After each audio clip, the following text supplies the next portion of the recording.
नागपुर से एक चौंकाने वाली घटना सामने आई है। नाबालिग लड़की को प्यार के जाल में फंसाकर शादी का झांसा दिया गया और फिर उसे नागपुर लाकर कुख्यात गंगा जमुना क्षेत्र यानी रेड लाइट एरिया में छोड़ दिया गया। इस पूरे मामले में कानून व्यवस्था और सुरक्षा व्यवस्था पर गंभीर सवाल खड़े कर दिए हैं। फिलहाल पुलिस ने मामला दर्ज कर जांच शुरू कर दी है। अधिकारियों का कहना है कि दोषी को किसी भी हाल में बख्शा नहीं जाएगा। नागपूर शहरामध्ये माननीय पोलीस आयुक्त साहेब यांच्या मार्गदर्शनामध्ये ऑपरेशन शक्ती ही मोहीम सुरू आहे। त्यामध्ये बऱ्याच ठिकाणी हॉटेल, लॉजेस तसेच ज्या ठिकाणी वेश्याव्यवसाय किंवा महिलांच्या अत्याचाराचे गुन्हे घडतात त्या ठिकाणी पोलिसांचं जास्त ते सतर्क लक्ष आहे।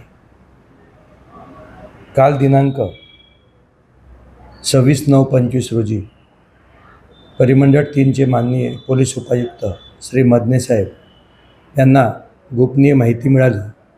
ती माहितीनुसार आम्ही त्या ठिकाणी पोलीस अधिकारी अंमलदार पाठवले।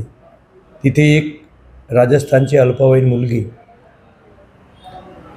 रोडवर मिळाली।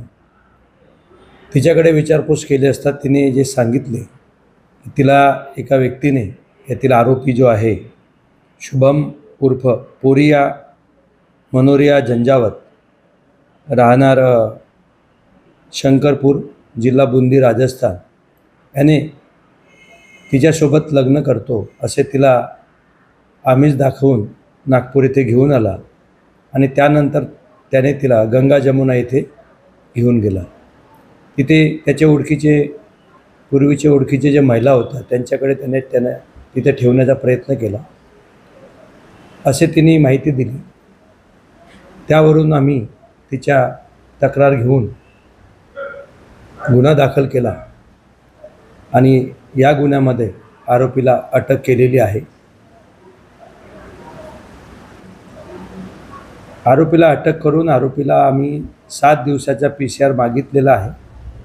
माननीय न्यायालयाकडून जो कालावधी मिळेल त्यामध्ये पुन्हा विचारपूस करून त्या अजून त्याची कोणी सहकारी आहेत काय किंवा काही त्यांचा असा एखादा MOB आहे काय, अशा प्रकारचे पूर्वी पण त्यांनी काही गुन्हे केले होते का, याचा सविस्तर सखोल तपास केल्यानंतर जर आरोपी जास्त असतील तर त्यानुसार कारवाई करण्यात येईल।